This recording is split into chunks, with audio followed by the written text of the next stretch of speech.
لیکن اس ملک کے ارد گرد کیا ہو رہا ہے اس کا احاطہ کرنا بھی بہت ضروری ہے، بیکاز جو حالات پاکستان کے ارد گرد ہیں ان کا ڈائریکٹ امپیکٹ پاکستان کی سیاست پر ہوتا ہے، یہاں کی ڈیسیشن میکنگ پر ہوتا ہے۔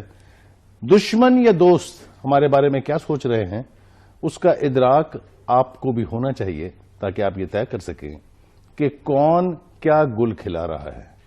بدقسمتی کی بات ہے کہ 11 سال لگ جاتے ہیں ہمیں یہ پتا کرنے میں کہ جنرل مشرف نے امریکنوں کے ساتھ باقاعدہ ڈرون حملوں کے حوالے سے ایک ڈیل سائن کی تھی۔ آج تک یہی ایک راز جو ہے اس پر مختلف زاویوں سے بات ہوتی رہی، لیکن پتہ نہیں چلتا تھا، لیکن بالآخر عدالت میں جنرل مشرف صاحب نے یہ اعتراف کر لیا ہے، یہ اقرار کر لیا ہے کہ یہ ان کے ایک فیصلے کے نتیجے میں ہم نے سینکڑوں نہیں ہزاروں جانوں کا نذرانہ پیش کیا ہے۔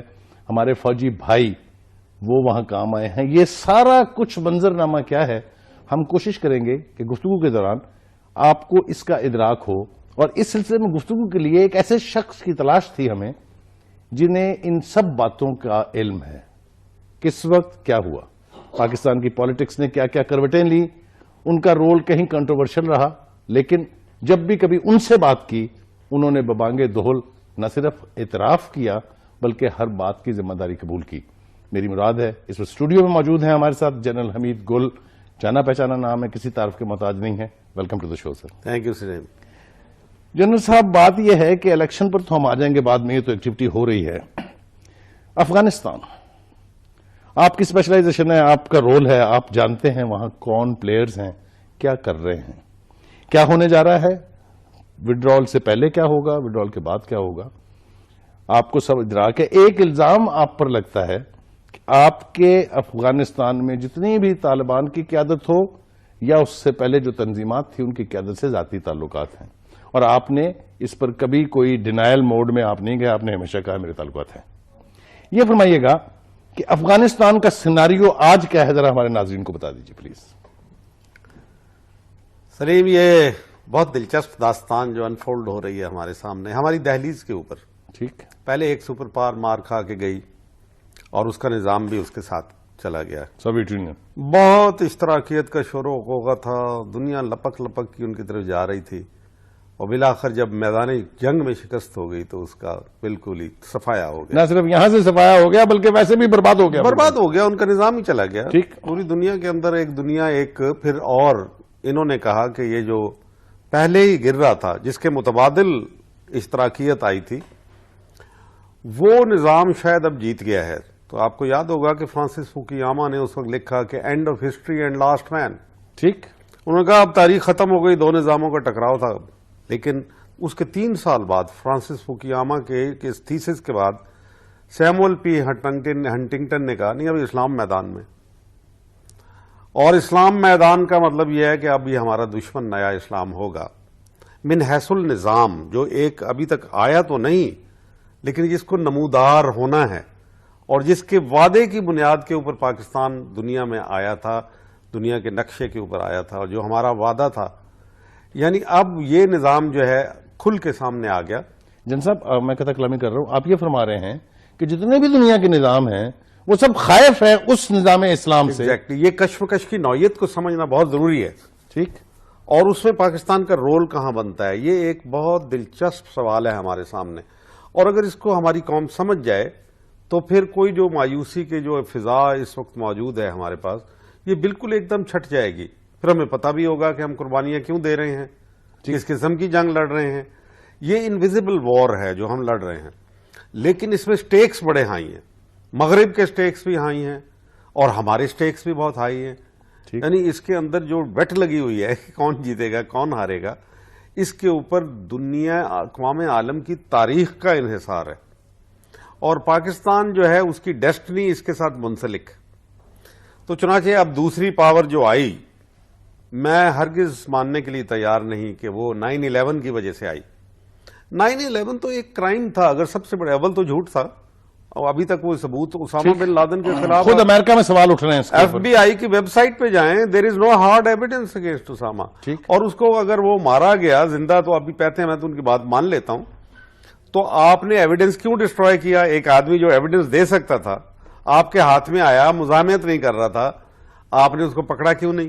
کیونکہ ان کا جھوٹ پورے کا یہ دنیا کا اس دور حاضر کا سب سے بڑا جھوٹ وہ یہ تھا، بہانہ تھا، جس کو میں نے ہمیشہ کہا 9/11 بہانہ تھا، افغانستان ٹھکانہ ہے اور پاکستان نشانہ ہے، اس لیے کہ پاکستان نیوکلیئر ہے، پاکستان نظریاتی ہے، پاکستان کا وجود جو ہے اسلام کے نام پہ قائم ہوا جو کسی اور کا نہیں ہوا۔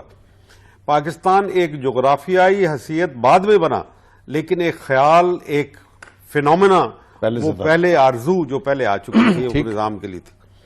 اور پاکستان خوراک میں خود کفیل ہے، اور پاکستان کا محل وقوع انتہائی شاندار ہے۔ پاکستانی قوم ایک بڑی قوم ہے، افغانستان کی طرح نہیں ہے، چھوٹی قوم نہیں ہے، اور اس کی پشت پہ چائنا بھی ہے، تو چنانچہ پاکستان کو نشانہ بنانے کی یہ تو میں نے برسرے میں یہ صحیح سمجھوں گا اگر میں یہ ایزیوم کروں کہ آپ یہ فرما رہے ہیں کہ جو نیو ورلڈ آرڈر کی بات ہوتی تھی، جو نیو کارن پالیسیز کی بات ہوتی تھی، وہ سارا کچھ جو ہے وہ اس کا منظرنامہ ہم ایگزیکٹلی گریٹر مڈل ایسٹ کی جو بات کیا کرتی تھی کونڈولیزا رائس بار بار، گریٹر مڈل ایسٹ، پاکستان اس میں شریک شامل تھا۔ پھر جب انہوں نے کہا کہ ایف پاک بیٹل فیلڈ، پہلے دن سے انہوں نے تو کوئی ابہام نہیں چھوڑا تھا، یہ تو ہم ابہام کا شکار رہے۔ پرویز مشرف جیسے جو خود پسند اور تاریخ سے بہبہرا، دین سے دور ایسے انسان نے ایک ایسا ظلم ہم پہ کیا کہ جس کی ہم سزا بھگتتے رہیں گے، لیکن نہیں، اللہ تعالیٰ ہمیں کامیابی کی طرف لے کے جائے گا الحمدللہ۔ اگر کشمکش کیا ہے، کشمکش یہ ہے کہ مغربی جمہوریت جو ہے وہ ناکام ہو رہی ہے۔ کرسچن ڈیموکریسی جو کرسچن ورلڈ میں، اور بائبل تو قانون کی کتاب نہیں ہے نا، کہ قانون کی کتاب مقدس کتاب ہے ہمارے لیے، بہت محترم کتاب ہے، ہمارے یہاں عیسائی مسیحی برادری کی وہ کتاب ہے، ہمارے پاکستانی ہم، اور یہودیوں کی تورات جو ہے وہ بھی قانون کی کتاب نہیں۔ قانون کی کتاب جو پورا نظام دیتی ہے وہ صرف قرآن پاک ہے، وہ قرآن پاک ہے، اور جس کو ہم دین کہتے ہیں وہ یہ ہے کہ آپ کلیکٹیو لائف کسی نیشن سٹیٹ میں کیسے گزاریں گے، اور اس کے لیے پاکستان قائم ہوا تھا، جس تو میں یہی وجہ تھی کہ قرآن میں کہا گیا کہ آج ہم نے تمہارا دین مکمل کر دیا۔ ایگزیکٹلی وہاں دین مکمل کیا تو مطلب ہے آپ کی لیجسلیشن مکمل ہوئی، ٹھیک، اور تو اب ہمیں کسی لیجسلیشن کی ضرورت نہیں ہے، یہ آپ کہہ رہے ہیں؟ فنڈامنٹل لیجسلیشن کی ضرورت نہیں ہے، ٹھیک۔ اور میں قائد اعظم کو کوٹ کرتا ہوں، انقلاب لاہور 1941 مارچ، اسلامیہ عثمانیہ یونیورسٹی کے ایک اسٹوڈنٹ قائد سے پوچھتے ہیں کہ قائد ایک، اور وہ سوال ہمارے سامنے بھی ہے آج، کہ اسلامی ریاست اور سیکولر ریاست میں فرق کیا ہوتا ہے؟ دیکھیں نا، ہم یہی تو بات ہے نا، ٹھیک، آج بھی بحث ہے۔ قائد اعظم کہتے ہیں کہ اسلامی ریاست کا ترہ امتیاز یہ ہے کہ وہاں احکامات خداوندی کا نفاذ کیا جاتا ہے، اور نہ کوئی ڈکٹیٹر، نہ بادشاہ، اور نہ ہی کوئی پارلیمنٹ اس بات کی مجاز ہے کہ اس سے ہٹ کے اس سے بالا تر کوئی قانون بنا دے۔ یہ قائد اعظم ہے کہہ رہے ہیں، جن کو سیکولر کا عنوان دیا جاتا ہے۔ یعنی پاکستان ایک انفنشڈ ریولوشن ہے، اس کا پہلا حصہ جو تھا ادھورا انقلاب، کہ وہ قائد اعظم کہتے تھے means to end, not end in itself, ٹھیک، یعنی تو زینہ ہے، آگے ہم نے جو مکمل کرنا ہے، جو ہمارا خواب ہے، وہ تو اسلامی نظام جب آئے گا۔ اسلامی نظام کسی مولوی کا نہیں ہے۔ اکثر لوگوں کو خیال یہ آتا ہے کہ مولوی آ جائیں گے اسلامی نظام میں کہتا ہوں کہ ہرگز نہیں۔ مولوی تو اگر فرقہ واریت کرتا ہے تو اس کا کوئی قرآن سے تعلق نہیں ہے۔ میں جانتا ہوں، ان کے ساتھ اٹھتا بیٹھتا ہوں، مجھے پتا ہے کہ ان کی کیا پرابلمز ہیں۔ فرقہ واریت ہو، چاہے وہ سیاسی فرقہ واریت ہو جیسے کہ پارٹی سسٹم ہے، اور اس کے اوپر شریعت، فیڈرل شریعت کورٹ کا جسٹس تنزیل الرحمان کا فیصلہ آ چکا ہے، پارٹی نظام کو ختم کرو۔ اور اگر کوئی کہے کہ پارٹی نظام کے بغیر، فرکشن کی کاز کیے بغیر، جو پولیٹیکل پلورلزم ہے، اس کے بغیر کام نہیں ہو سکتا، تو چائنا کا ماڈل دیکھ لیں۔ چائنا کی ترقی کا راز کیا ہے؟ دوسری پارٹی نہیں بننے دی انہوں نے، one party system, one party, اور اس کی شورا ہوتی ہے، وہ شورا فیصلہ کر دیتی ہے، اور کوئی ڈسپیوٹ نہیں، کوئی ہنگامے نہیں، کوئی توڑ ہنگامہ پھوڑ نہیں، کوئی توڑ پھوڑ نہیں، اور ترقی لیپس اینڈ باؤنڈ سے کر رہے ہیں، جو کہ وہ لوگ جو اوپیم ایٹر تھے اتنی جلدی کیسے پاکستان کے بننے کے بعد دو سال بعد 1949 میں چائنا کا انقلاب آیا، اور اس کے بعد آپ دیکھیں کہاں پہ پہنچے ہوئے ہیں۔ تو یہ جو کشمکش ہے، یہ نظاموں کی کشمکش ہے، جب تک اس کی طے میں نہیں پہنچیں گے۔ اور اگر یہ نظاموں کی کشمکش ہے، میں ایک بہت براڈ مفروضے کے طور پہ کہہ رہا ہوں، تو پاکستان ہی تو وہ ہے جس کو نشانہ بننا چاہیے۔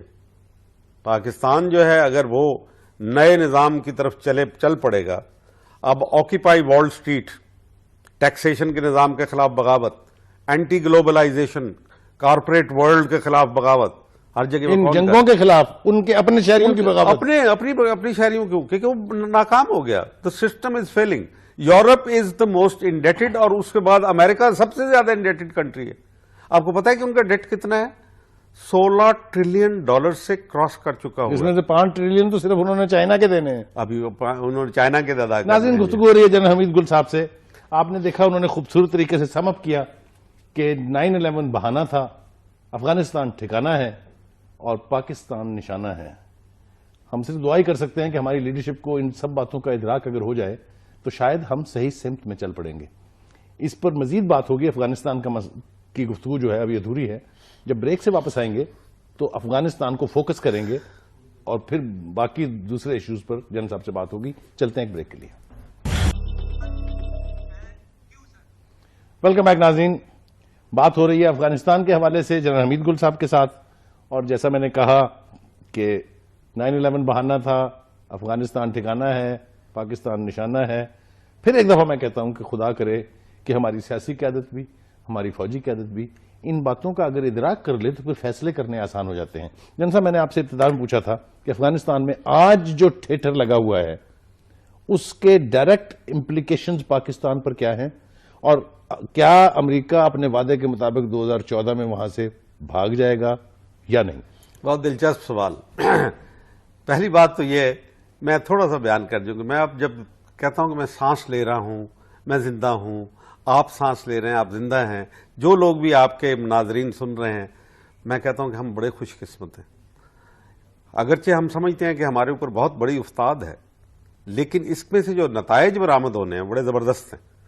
کیونکہ ہم نہ صرف یہ کہ تاریخ کو بدلتے ہوئے دیکھ رہے ہیں اور ایک بہت بڑا واقعہ رونما ہو رہا ہے، ہماری زندگیوں میں ہو رہا ہے، جہاں ہم اس پوزیشن میں ہیں کہ پوزیشن لے سکیں کس طرف جانا ہے. ہم نے حق کے ساتھ کھڑا ہونا ہے، باطل کے ساتھ کھڑا ہونا ہے، مستقبل کی تاریخ کے ساتھ کھڑا ہونا ہے، یا ماضی کو پیٹتے رہنا ہے. یعنی ڈیفائننگ مومنٹ کی طرف بڑھ رہے ہیں ہم. بالکل، absolutely we are standing on the cross road of history, جس میں ہم جیت گئے اور وہ ہار گئے. افغانستان میں ان کا اتنا برا حشر ہے جس کی انتہا نہیں. اور ابھی ہونا ہے. ابھی 30,000 ٹروپس تو وہ نکال کے لے گئے ہیں، پہلے ہی نکال لیے ہیں خاموشی سے. ٹھیک. اور 68,000 ٹروپس ان کے ابھی موجود ہیں. لیکن اس سے بھی بڑھ کے جو ان کی مصیبت یہ ہے، $80 ارب کی انتہائی اعلیٰ قسم کی ایکوپمنٹ ان کی پڑی ہوئی ہے وہاں پہ. ٹھیک. اور وہ انہوں نے نکال کے لے کے جانی ہے. اور راستہ سوائے پاکستان کے کوئی نہیں ہے. پیوٹن صاحب نے کہہ دیا ہے کہ جہنم میں جاؤ تمہیں راستہ نہیں دیں گے. دوسرے جتنے بھی راستے ہیں بائی ایئر لے جا نہیں سکتے، بہت ہیوی ایکوپمنٹ ہے اور کاسٹ کرے گا بہت زیادہ. کاسٹ کرے گا ان کو بہت زیادہ. $6.5 بلین اگر وہ پاکستان سے نکال کے لے جاتا ہے تو بھی $6.5 بلین کاسٹ کرے گا ان کو. ٹھیک. اور اس جو وار کی کاسٹ آئی ہے ان کو، اگلے دن میں آرٹیکل پڑھ رہا تھا، $6 ٹریلین اب تک خرچ ہو چکے ہیں. نہیں، اس کی وہ ابھی تک جو کیا ہے تو 3 کے قریب کی ہے. لیکن ان کے 35% جو فوجی واپس گئے ہیں، اور ان 12 سالوں کے اندر جو تبدیل ہوتے رہے 35%، وہ پوسٹ وار ٹراما سے، جس کو کہتے ہیں پوسٹ وار ٹراما ڈس آرڈر، اس سے سفر کر رہے ہیں. ٹھیک. تو اس کا یہ مطلب ہے کہ ان کی جو فیملی کی اور وہ ساری کاسٹ کو جمع کر کے کسی نے اس کو ٹیبولیٹ کر دیا، بہت آتھینٹک تھنک ٹینک نے، اس نے کہا $6 ٹریلین کاسٹ کرے گا. ٹھیک. اور اس کے اثرات سے ان کی اکانومی جو ہے وہ بہت طویل عرصے تک باہر نہیں آ سکے گی اگر وہ اس سطح کے اوپر رہی تو. حالانکہ امکان یہ ہے کہ اس سے بھی نیچے جائے گی. لہذا they have lost economically, they have lost morally, they have lost militarily. ٹھیک. And they have lost logistically. یہ ویتنام کے بعد دوسری سب سے بڑی ہزیمت اٹھانے جا رہے ہیں امریکنز، از دیٹ رائٹ؟ اس سے بڑی جناب، ویتنام کے تو ساتھ ان کے بالکل پڑوس میں گلف آف ٹونکن تھا نا جی، جہاں سے جہاز میں ان کے ٹھیک. سمندری جہاز کھڑے ہوئے تھے، اور ویتنام کے ساتھ سمندر لگتا تھا. افغانستان کے ساتھ تو کوئی سمندر نہیں لگتا. وہ تو صرف کراچی سے ہی ملے گا ان کو راستہ. یہ تو راستہ کراچی ہے اور کوئی نہیں ہے. جنرل صاحب مختصراً بتائیے پاکستان کو اور پاکستان کی قیادت کو افغانستان کے حوالے سے کیا 2 اہم فیصلے کرنے چاہیے؟ سب سے پہلا فیصلہ یہ ہے کہ ہمیں افغانستان کے اندر بالکل انٹرفیئرنس نہیں کرنی چاہیے، جو امریکہ ہمیں چاہ رہا ہے اس وقت. کہ ہم کریں. کہ ہم کریں, ہم اس میں معاملات میں. کیانی صاحب الجھے. گئے وہاں پہ جارڈن میں گئے, 4 گھنٹے جان کیری کے ساتھ ان کی ملاقات ہوئی, دعوتیں وغیرہ کھائی گئیں, ان کو بلایا گیا. یعنی وہ پراپ کر رہے ہیں کہ جی آپ کردار ادا کریں امن لانے میں. ٹھیک. آپ جب آئے تھے یہاں پہ تو ہم سے پوچھ کے آئے تھے, خود ہی آئے تھے نا. ٹھیک. اب جانا ہے آپ نے تو چلے جائیں. اگر مار کھا کے جاتے ہیں, ناک رگڑوا کے جاتے ہیں. امریکہ کے پاس صرف اس وقت چوائس یہ ہے, اپنی کیا عزت بچا کے نکل سکتے ہیں, شکست تو ہو گئی, دیٹس پیریڈ, وہ ہسٹری ہے. ریسپیکٹیبل ایگزٹ کی بات کر رہے ہیں. آنریبل اور at least face saving exit. Honour تو کوئی نہیں ہوتی, ڈیفیٹ میں کیا آنر ہوتی ہے. ٹھیک. لیکن یہ ہے کہ وہ اس طریقے سے ناک رگڑے بغیر ان کی وہ نکل جائیں. لیکن وہ ابھی تک گیمز کھیل رہے ہیں. وجہ کیا ہے؟ وہ نظام نہیں دیکھنا چاہتے. وہاں پہ شریعت کا نظام آ گیا تو وہ تو کہتے ہیں یہ تو ہمارے لیے موت ہے. میں روز ملتا ہوں, ان کے جرنلسٹ سے ملتا ہوں, ان کے انڈر کور جو میرے پاس CIA کے اور دوسرے لوگ ملنے آتے ہیں جرنلسٹ بن کے, اور میں یونائٹڈ نیشن کے لوگوں سے ملتا ہوں جو یونائٹڈ نیشن کے اسپیشل انوائے ہیں افغانستان پہ, ان سے ملتا ہوں. اور وہ کہتے ہیں کہ باقی سب شرائط قبول, یہ قبول نہیں ہے, یہ مغرب قبول نہیں کرے گا. میں کہا پھر ٹھیک ہے, لڑتے رہو اور 20 سال لڑو. اور اس کے لیے تیار نہیں ہے, اس کے لیے ممکن ہی نہیں ہے. جن صاحب آپ یہ فرما رہے ہیں کہ افغانستان میں وہ نفاذ مصطفیٰ کہہ لیں, نظام شریعت کہہ لیں, جو نام مرضی دے لیں, آ کے رہے گا. بالکل اس کے اوپر کوئی دو اوپینین ہے. How can it be? اور اسی لیے میں کہتا ہوں کہ India is standing on the wrong side of history. جو دھارا تاریخ کا, اور جب تاریخ اپنا فیصلہ کر لیتی ہے, ٹوائن بی نے کیا خوبصورت ایک بات کی تھی, history is nothing but geography on wheels. واہ. کہ جب پہیے لگ جاتے ہیں نا جغرافیے کو, افغانستان کے جغرافیوں کے اب لگ گئے ہیں پہیے. اب آپ کے پاس افغان آ بھی رہے ہیں, کوئی روک نہیں سکے گا اس کو. وہ کسی نے کہا تھا نا کہ چلو سرحد کو چلیے, تو جب کہا کہ افغان کا ڈر ہے تو افغان تو ہوگا. اب افغان تو آپ کی تاریخ کا حصہ ہے, وہ ہوگا. جن صاحب فیصلے دو پاکستان کو اس وقت کیا دو فیصلے؟ ایک تو یہ ہے کہ کوئی امریکہ کی کسی سازش کا حصہ نہ بنے پہلا. بالکل. امریکہ کے کہنے کے اوپر اس کا سٹوج ہم نے بہت بھگت لیا. امریکہ کو 11 سال ہم نے وہی. امریکہ ایک بھیڑیا ہے جس نے ہمیں ہمیشہ کاٹا. جب ہمیں استعمال کر لیا تو اس کے بعد اس نے ہمارا ہی پاؤنڈ آف فلیش نکالنے کی کوشش کی. امریکہ اب بھی بری طرح انوالوڈ ہے. انڈیا